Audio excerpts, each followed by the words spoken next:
Avant toute chose, sachez que j'ai perdu un pari. Je sais que vous êtes en train de douter, mais réfléchissez 5 secondes. Ce genre de vidéo, sur ce genre de manga, sur YouTube, et je vais essayer de ne pas perdre la monétisation et de pas me faire strike. Tu fais pas ça pour le plaisir de le faire. Tu prends pas un risque pareil juste pour le plaisir de le prendre. Donc, Ichizoku Reviewers ou Interspecies Reviewers est un manga qui, mine de rien, a bientôt 10 ans. Oui, je sais, c'est étonnant, surtout qu'il n'y a que 10 tomes, mais que voulez-vous, on peut pas tout avoir. Et vous avez sans doute déjà vu le manga passer, ou au moins, vous avez déjà vu ce personnage. Tu sais, c'est ce genre de manga, là, ceux que t'as déjà vu, tu sais qu'ils existent, tu l'as vu dans les rayons d'une librairie, mais t'es pas encore, tu te sens pas encore assez fou pour ouvrir le tome et regarder ce qu'il y a dedans, tu te sens pas assez fou pour vraiment le lire. Eh bien, sachez que moi, Léo Bédéus, je suis ce mec, celui qui a tout lu. Ces derniers temps, des rom-coms, des ecchi, des trucs pas fous, j'en ai lu beaucoup. Married to a Girl I Hate, cliché oubliable. A story about treating a female knight who has never been treated as a woman. Commencez pas à me regarder comme ça, c'est vraiment le titre. De toute façon, c'était rincé. Désolé, hein, c'est marrant sur le coup, tu lis le truc. Y a aucun intérêt, hein, tu oublies directement tellement c'est creux et tellement y a rien.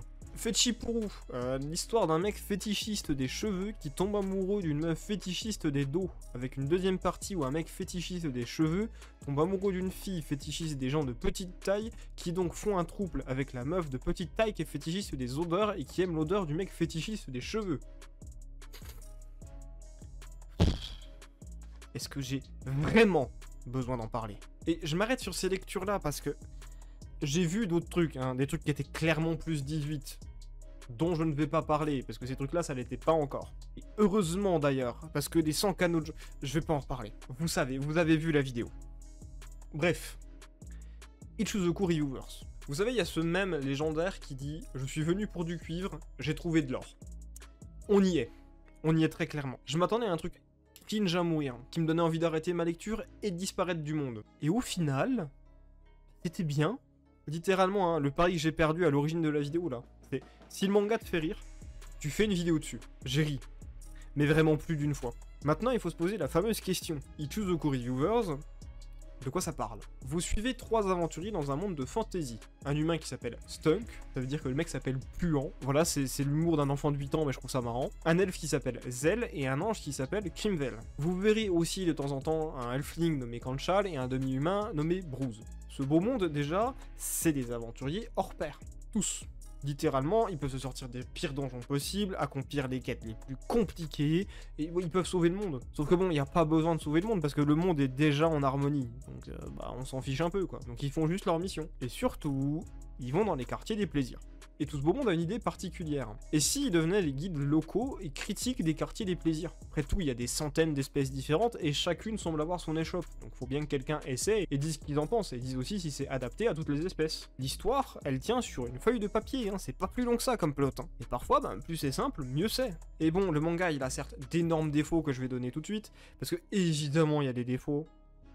Pas tout avoir non plus. Pour moi, les gros défauts, c'est les furies et les lolis. Oui, j'aime pas les furies, commencez pas à me prendre la tête, je ne supporte pas ça. Mais il y a des trucs, des fois, la frontière humaine, elle est très floue, là, hein. La frontière humain-animal, t'es pas sûr. Hein. Et l'autre souci, c'est que les halflings, du coup, vous voyez Chilchuk dans Dungeon Meshi. Ils ressemblent à des enfants.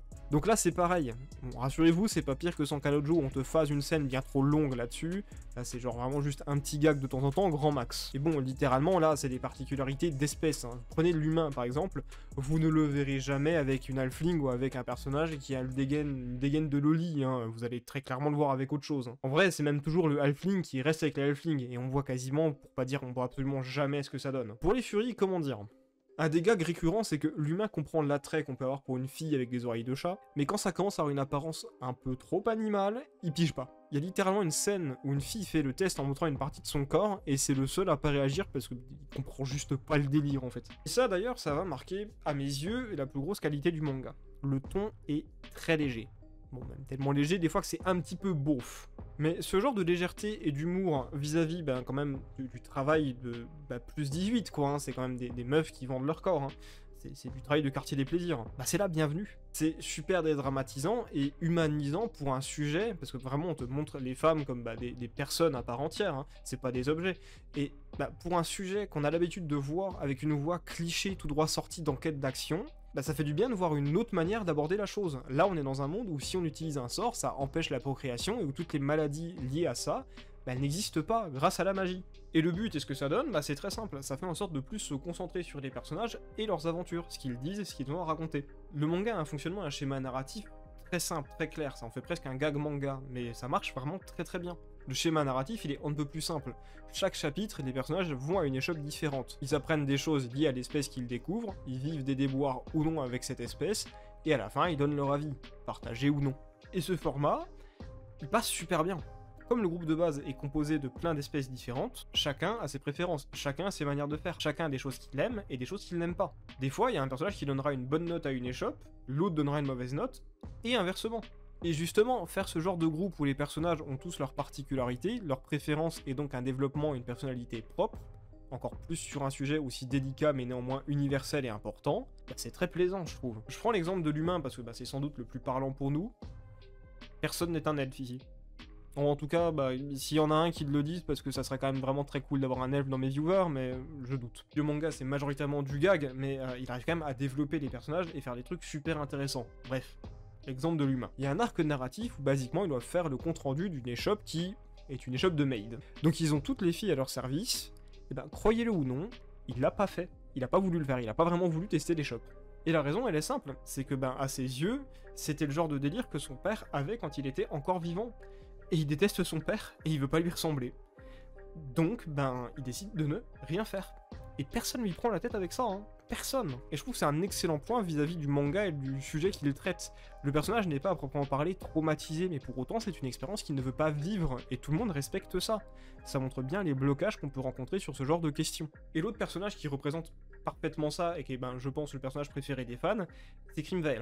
Crimveil, c'est un ange, donc il a les deux organes reproducteurs, donc il penche autant du côté mâle que du côté femelle. Mais dans tous les sens du terme, hein, littéralement, homme ou femme, les deux lui plaisent. Et introduire ce genre de personnage dans le groupe, c'est une excellente idée. Dans la plupart des mangas du genre, et même en général, vous avez l'habitude d'une vision très hétéronormée et très masculine de la chose. C'est d'ailleurs plutôt moqué dans le manga, hein. Très souvent quand on propose un truc différent aux mecs du groupe, ils vont se bloquer. Mais vraiment des réactions presque épidermiques. Eux oui, mais pas Crimveil. Parce que Crimveil veut bien des deux mondes, et il est littéralement présent dans les deux mondes. Donc ça permet d'ouvrir des discussions et des débats sur la chose, sans jugement. C'est assez bien ficelé, et surtout, ben, c'est très sensé comme manière de faire les choses. Et c'est le moment où je vais me permettre de râler un petit peu. Le manga parle quand même de questions importantes. Différences, consentement, racisme, goût et couleur. Mais évidemment, comme il reste plutôt graphique et pour un public adulte, l'adaptation animée, fatalement, contenait de la nudité. Et vous voyez où je veux en venir, l'anime a été censuré. C'est littéralement impossible de le voir sur les sites de streaming habituels. Il a été même banni dans certains pays. Littéralement, le seul moyen que vous avez de voir l'anime, c'est des sites pour adultes. Qu'on soit d'accord ou pas, question de censure ou non, c'est le cas. Ma question, elle est plus simple. Comment vous m'expliquez que ça soit banni, mais des animes comme Red of Healer qui contient littéralement des scènes d'agression, du brainwashing et plus grave encore, qui fétichisent à fond la chose, ça passe, ça reste sur les sites de streaming. Mais ça, non. Ok, le manga il est pas entièrement clean, c'est sûr. Mais il développe un lore, il développe des personnages et il parle de sujets sérieux et importants. Et surtout, il le fait, mais il arrive à bien faire la chose, sur un ton assez léger et éducatif. Et surtout, comme à chaque fois, vous avez une scène, ça se passe dans un lieu différent, dans une échoppe différente, avec des personnages différents, le manga n'insiste jamais sur un gag relou. Au pire, il y a un chapitre qui vous plaît pas, mais bon, ça durera qu'un chapitre.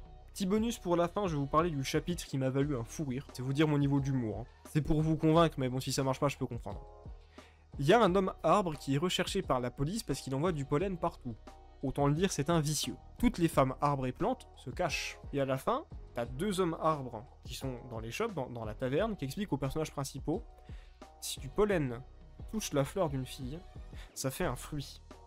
Et ça, c'est vachement sexy.